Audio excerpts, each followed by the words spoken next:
Willamette Speedway in Lebanon. One driver walks away with the Iron Giant trophy and the title of Iron Man. We'll sell you the whole seat, but you'll only need the edge.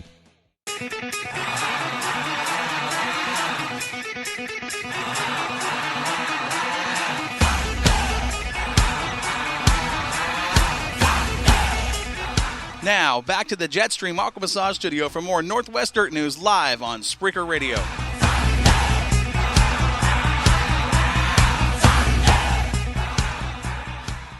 Back.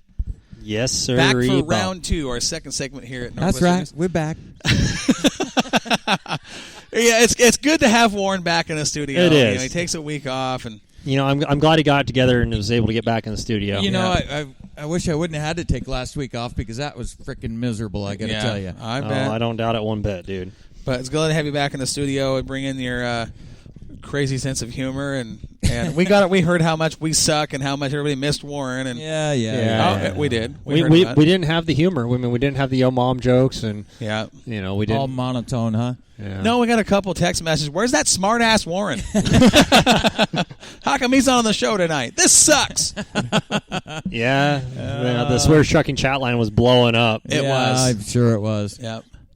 I listened to that show, by the way, the entire thing. Were you impressed? First time I ever listened to the entire show. Were you impressed? I was. It See? was good. You guys did a good show. It was good. Well, it's always better when you get the third musketeer. You should have been here because Corey was afraid I was about ready to have a heart attack during some of those. There was a couple times where I thought he was going to pop a seal. Really? Yeah. Pop a gasket and just lose my mind. Spin a bearing. He got a little sweaty at one point.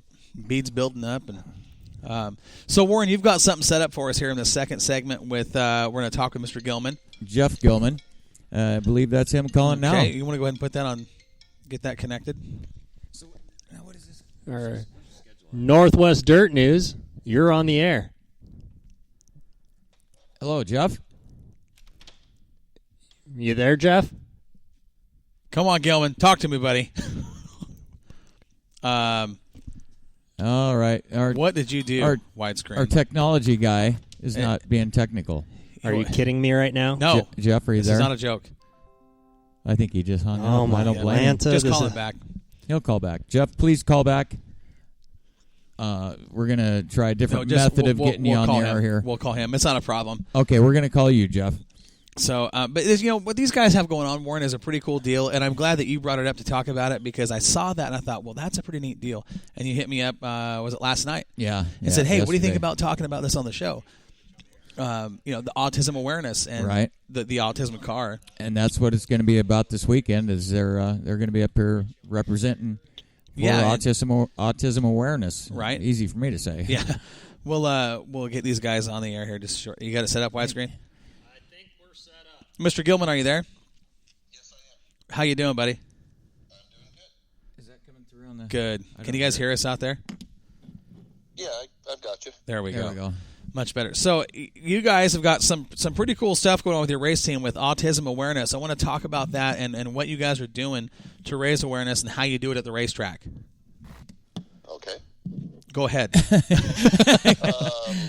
Well, what we do is we decorated our cars up, autism awareness, puzzle pieces and whatnot. And we've got two cars, the 11X and the 15R. My boy drives one and Gumby drives the other. And what we do is we have all the kids come down afterwards, especially kids that have autism, but any kids. And come down, we give away T-shirts and bracelets and stickers and pictures, autographs. Have the kids sign the cars. We break the pens out, let them ride on them. That's right cool. on, whether they can write their name or not. Yeah, we don't care.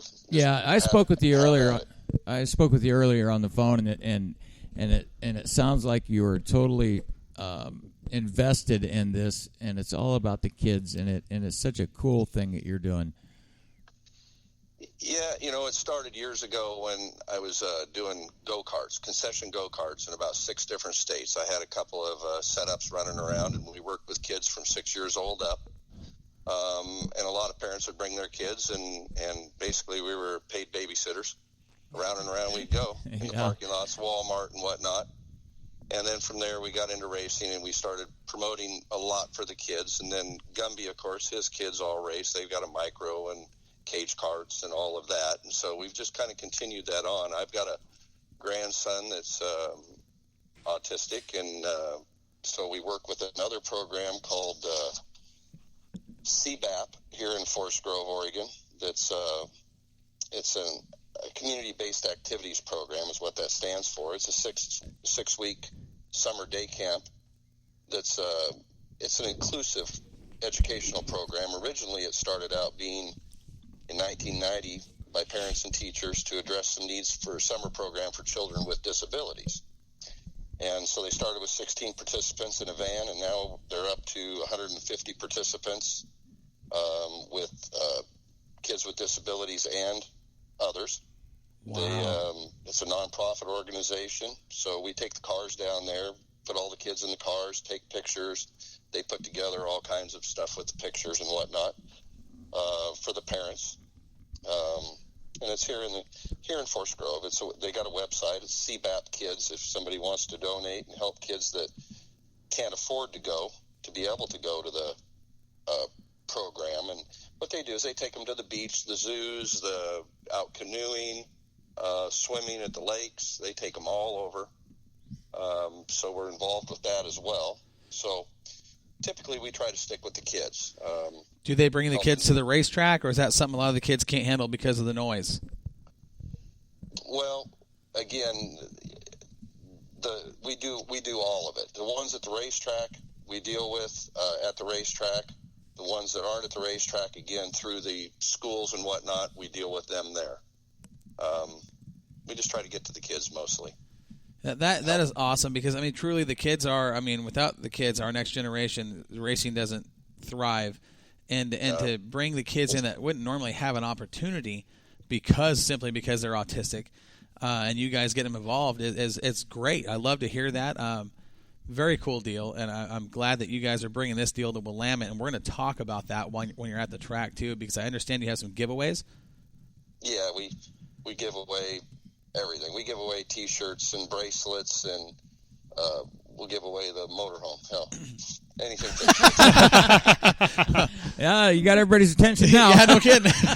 No, it's a great program. I love seeing stuff like this. Years ago, I had a program called Moxie Motorsports, taking kids that were disadvantaged from broken homes, or dads were in prison, much kind of like the High Wallers deal, but it was for kids and go-karts, and it worked. We had a couple kids that actually turned their attitudes and grades around. Yeah, and stuff like this makes a difference. And to see you guys doing this through your sprint car team, I applaud you guys. I think it's awesome. I love it.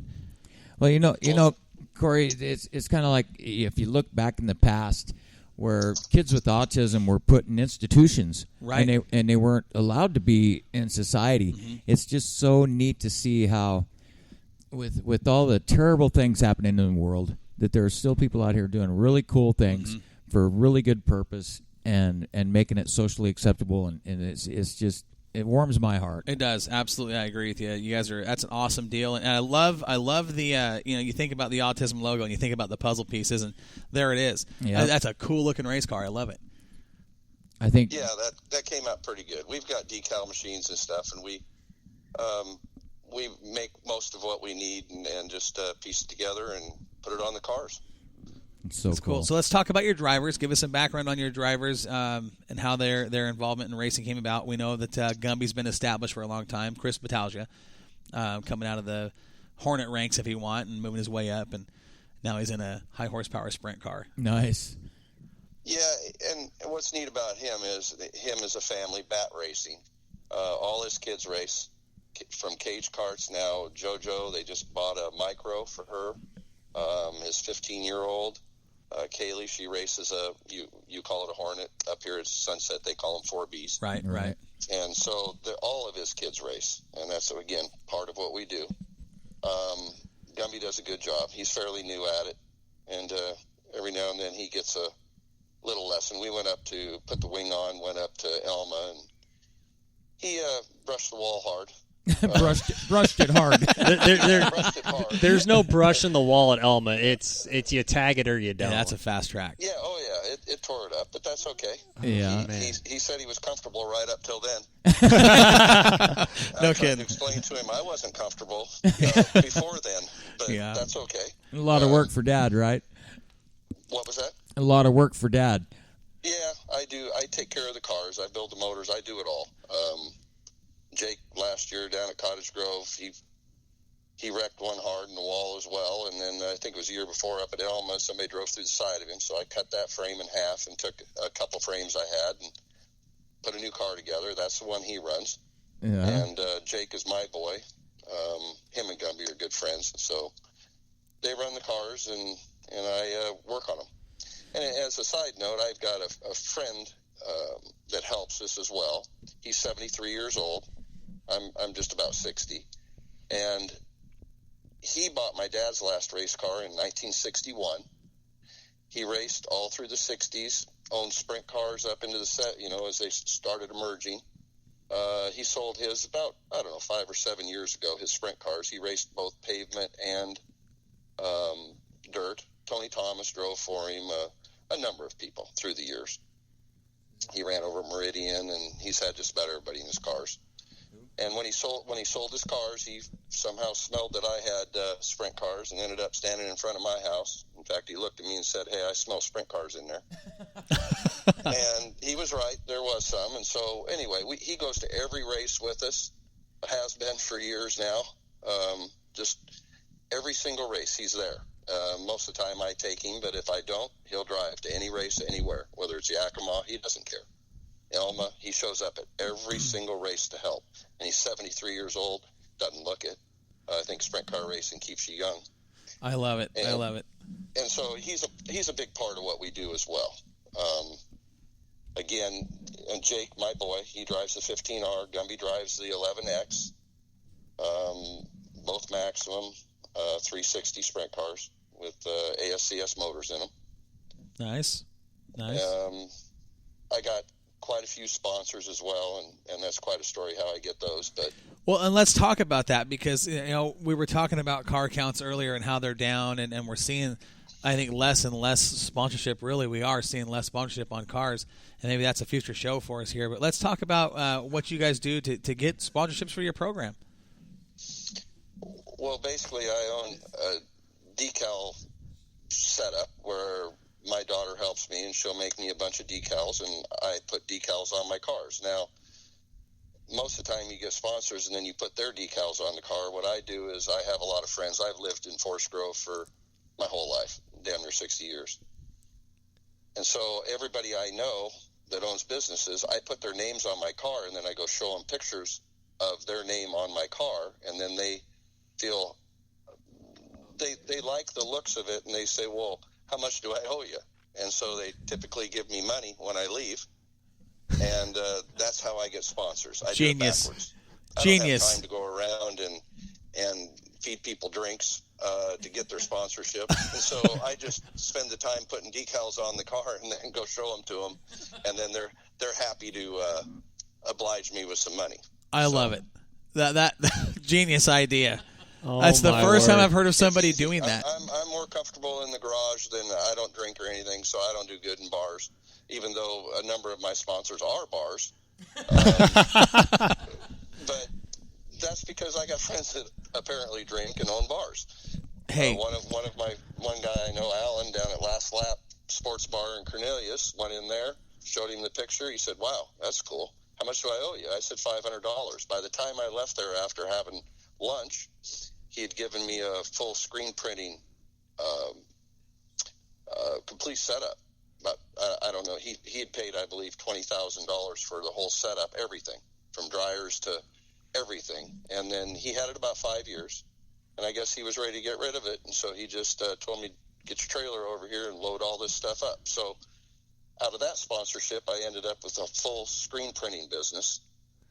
And I'll turn around now and start making all the T-shirts and whatnot as soon as we get that set up. I'm not quite there yet on account I got some sprint cars in my way.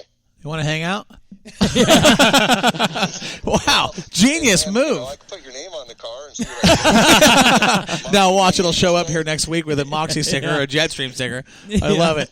That is, I love the move. That's the first time I've heard anybody getting sponsorship like that. Well played. That's Well played, great. no doubt. That's Well, some say I think out of the box. I would say I'm a dyslexic thinker. You have to think.